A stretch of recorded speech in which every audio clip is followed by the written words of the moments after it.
Bonjour, je suis Mehdi Barrault, docteur en sociologie. En 1989, au cinéma, sort un film qu'on appellera un film culte, Le Cercle des poètes disparus. Un professeur qui tente de prouver que changer sa perspective, changer sa position dans laquelle on regarde le monde, contribue aussi à changer les pensées sur soi et sur le monde. Pour ce faire, il monte sur son bureau. Dans cette université prestigieuse, le cadre ne définit pas une telle forme d'action. Les élèves sont stupéfaits, puis petit à petit enthousiastes. Il les invite à monter tour à tour sur le bureau. C'est un peu comme un rituel d'initiation. Il passe d'objets, ou plutôt de sujets écoutants, à acteurs cherchant à impacter le monde. Je vous explique. Comment est-ce que notre regard peut affecter notre façon d'influencer le monde?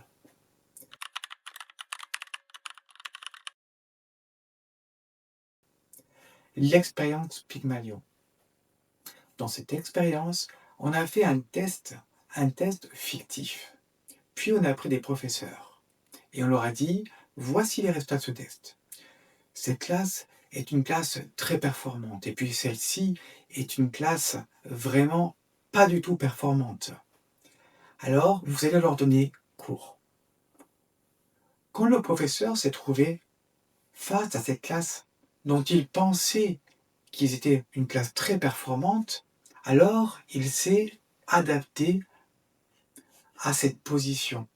À cette position où on lui avait dit ceci est la classe qui y a le meilleur niveau.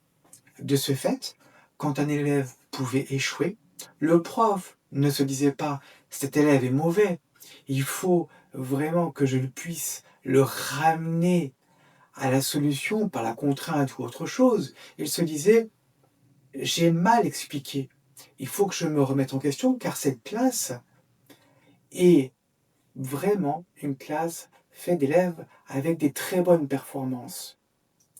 Il faut que je trouve en moi la solution pour rétablir la situation initiale, c'est-à-dire leur très haut niveau. Alors, il se remet en question, il emploie plusieurs stratégies pour atteindre ses objectifs. Résultat des courses, à la fin du test, tous ces étudiants ont eu des très bons niveaux.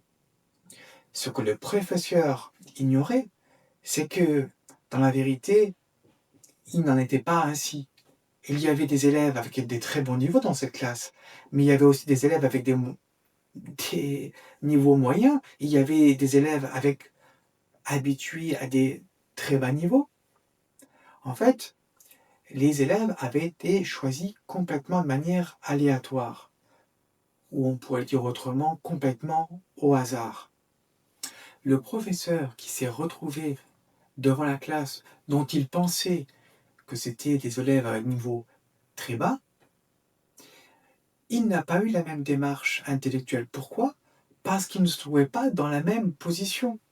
Son regard était porté sur les autres résultats du test qui lui indiquaient ces élèves ont un très bas niveau. Du coup, quand un élève avait une difficulté, plutôt que de se dire cet élève a une difficulté, je vais adapter mon enseignement, il se disait au fond de lui, oui, je vais essayer de lui apprendre, mais au final, c'est pas très étonnant. L'échec ou la situation d'échec de cet élève, puisque les tests ont bien démontré que c'est ses résultats habituels. Rien de nouveau sous le soleil. Donc au fur et à mesure et au cours de l'année, à la fin de ce test, tous les élèves ont eu un niveau très bas. En tout cas, les tests l'ont indiqué. Pourquoi? Parce que les résultats étaient conformes aux attentes du professeur. Et les attentes du professeur était, j'ai des élèves à niveau très bas, si je peux les faire progresser un petit peu, j'en serais bien heureux. Vous voyez la différence entre la perception de la classe des très bons élèves et la perception des élèves dont on dit que ce sont des élèves à très bas niveau. Pourtant, tous les élèves avaient été choisis au hasard.